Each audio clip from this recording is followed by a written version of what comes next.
দেশের ৩০টি রাজনৈতিক দলের সাথে ঐকমত্য কমিশনের দ্বিতীয় পর্যায়ের বৈঠকে তাদের দাবি তুলে ধরে রাজনৈতিক দলগুলো।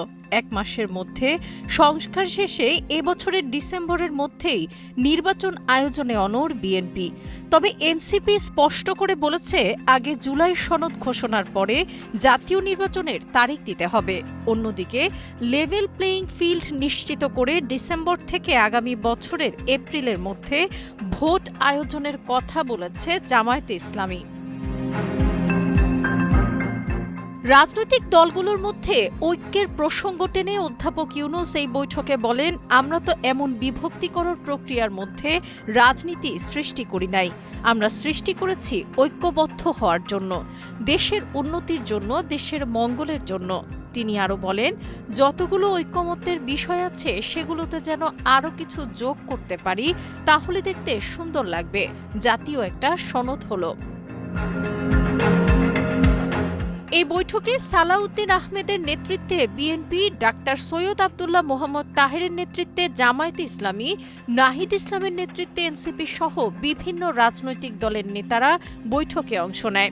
এই বৈঠকে বিএনপি ছাড়াও জামায়াতে ইসলামী, জাতীয় নাগরিক পার্টি, গণ অধিকার পরিষদ, গণসংহতি আন্দোলন সহ ৩০টি রাজনৈতিক দল অংশ নেয়। সাংবাদিকদের এক প্রশ্নের জবাবে সালাউদ্দিন আহমেদ বলেন, সংবিধান সংশোধন ছাড়া কিছু কিছু সংস্কার অফিস আদেশের মাধ্যমে, অর্ডিন্যান্স কিংবা নির্বাহী আদেশের মাধ্যমেও বাস্তবায়ন করা সম্ভব। এখন যে কোনো ব্র্যান্ডের পুরাতন এসি বদলে নতুন ওয়ালটন এসিতে উপভোগ করুন 25% ছাড়। এদিকে চলতি বছরের ডিসেম্বর থেকে আগামী বছরের এপ্রিলের মধ্যে জাতীয় সংসদ নির্বাচন চায় বাংলাদেশ জামায়াতে ইসলামী। তবে এই নির্বাচনের আগে লেভেল প্লেয়িং ফিল্ড প্রস্তুত ও প্রবাসীদের ভোটদানের সুযোগ তৈরির আহ্বান জানিয়েছে দলটি। জুলাই সনদের আগে ভোটের তারিখ চায় না এনসিপি। আহ্বায়ক নাহিদ ইসলামের নেতৃত্বে ৩ সদস্যের প্রতিনিধি দল অংশ নেয় এই বৈঠকে।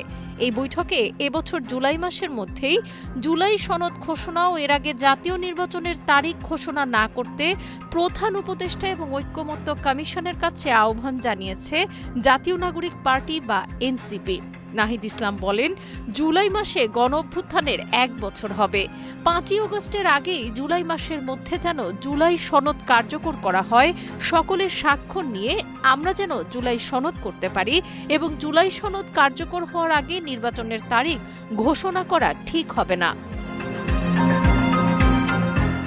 এদিকে ঈদের আগেই প্রধান উপদেষ্টার কাছে রোডম্যাপ চেয়েছেন গণ অধিকারের নুরুল হক নুরু।